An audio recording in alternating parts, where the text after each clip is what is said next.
You're sitting at your desk, you've got your coffee, and you decide to open up your inbox. And there it is. You see that subject line, and you just feel your stomach drop a little bit. We all know the feeling. Welcome to Career Experience TV. Today, we're going to break down exactly what's going on and how to fix it. Yep, that's the one. The polite, totally automated rejection. You know, you feel like you've done everything right. You've been collecting certificates, you've polished your resume until it shines, and you've sent out dozens, heck, maybe even hundreds of applications. But you still end up right here, staring at another closed door. It really feels like you're playing a game, but someone changed all the rules and forgot to tell you. So what gives? Why is this happening? Look, if you're feeling frustrated, I want you to know you're not imagining things. The strategies that totally worked back in 2021, they are just not cutting it today. The problem isn't your effort, not at all. It's the outdated playbook that you've been handed. And listen, this isn't just a small shift. It's a fundamental change in how things work. The kind of easy way into the data field, well, it's pretty much gone. Today's job market is just smarter, it's way more competitive, and it's automated in ways that have made that old approach of just hoarding credentials kind of useless. And this isn't just a gut feeling, okay? We've got hard data to back this up. A recent analysis found that entry-level job postings have absolutely plummeted. They're down 45% below the 5-year average. So the number of open doors for newcomers has been drastically reduced. And for the few doors that are still open, you've got a brand new gatekeeper to get past: AI. Seriously, something like 73% of applicants believe that automated filters are kicking them out before a human even lays eyes on their resume. A generic profile that just lists a bunch of certificates, that's a one-way ticket to the rejection pile. So, okay, if the old rules are broken, what are the new ones? Well, the first rule is a really powerful mental model that's going to save you months of wasted time and effort. It's this: you have to optimize for signal, not for noise. So what's the difference? Well, signal is what companies are actually looking for, the core skills that analysts use day in and day out. Noise, well, noise is everything else. It's the shiny new tools, the latest trends on LinkedIn that sounds super impressive, but almost never actually lead to a job offer. The big problem is most people can't tell the difference, and that's exactly why they get stuck. Let's make this super concrete, okay? The market is practically screaming for a few fundamental skills. The signal is loud and clear: SQL and Excel. That's the signal. The noise? It's things like advanced machine learning or R programming. Yeah, everyone's talking about them, but very few companies are actually hiring for them at the entry level. Just look at the numbers here. We analyzed thousands of job postings, and SQL shows up in over 78% of them. Excel, over 70%. Meanwhile, that advanced ML stuff is in less than 5% of job posts. The market is literally telling you exactly what it wants. The only question is, are you listening? All right, so you're focusing on the right skills. Great. Now let's talk about the second new rule. And honestly, this is where most people really get it wrong. It is not enough to just learn the right skills. You have to turn every single one into undeniable, rock-solid proof of your competence. This quote says it all. This is the new reality. Hiring managers aren't just looking for credentials anymore. They're looking for proof that you can actually solve their problems. In fact, 86% of them now say they value experience way more than education.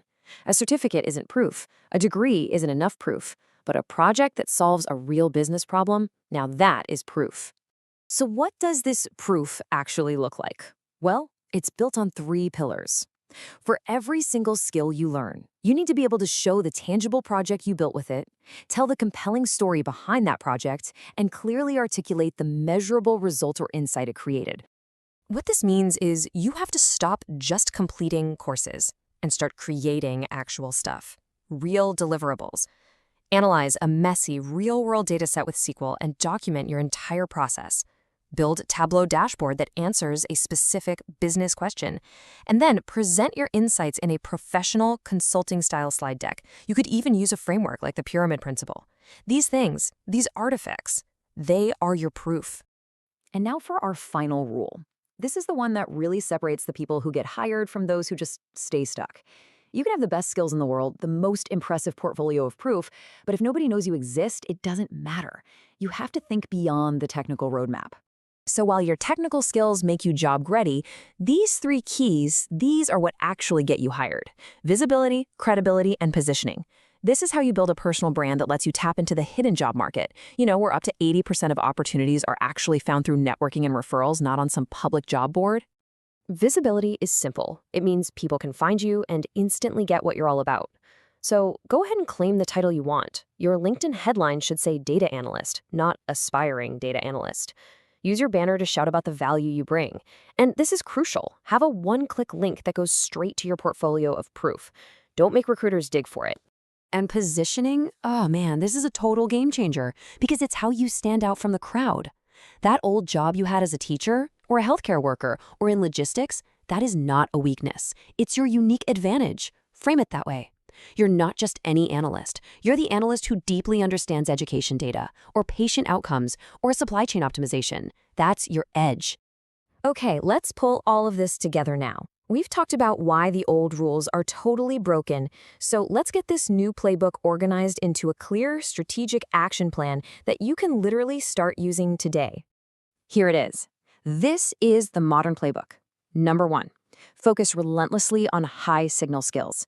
We're talking SQL and Excel. 2, turn every skill into undeniable proof with a project, a story, and a result. 3, build your personal brand so people can find you, trust you, and see your unique value. And kind of woven through all of this is consistency. Remember, this is a marathon, not a sprint. The people who win are the ones who learn the deepest, not just the fastest. So now you have the strategy. You get it. You understand the new rules of the game. But, and this is a big but, knowing the playbook is one thing. Actually executing it, especially when you're trying to do it all by yourself, is a completely different challenge. And that's exactly why we want to invite you to put these rules into action with us. Over at otismichael.com, we're building a community for people who are serious about not just learning this stuff, but actually executing on it. It's a place where you can build your career with direct support and real guidance. When you join our free community, you get access to really tangible resources that help you execute this playbook. We're talking free career advice sessions, help revamping your CV, support building a portfolio website, and even help with interview prep and writing those really tough supporting statements. We're really looking to connect with driven people. People who are fascinated by AI, startups, business modeling, and entrepreneurship. If you're an innovator and you want to be surrounded by other people who think like you, this is going to be the place for you. The game has definitely changed, but now you have the new rules. So please, don't let another one of those "thank you for your application" emails define your journey. The link to join our community is right there in the description. Let's get to work.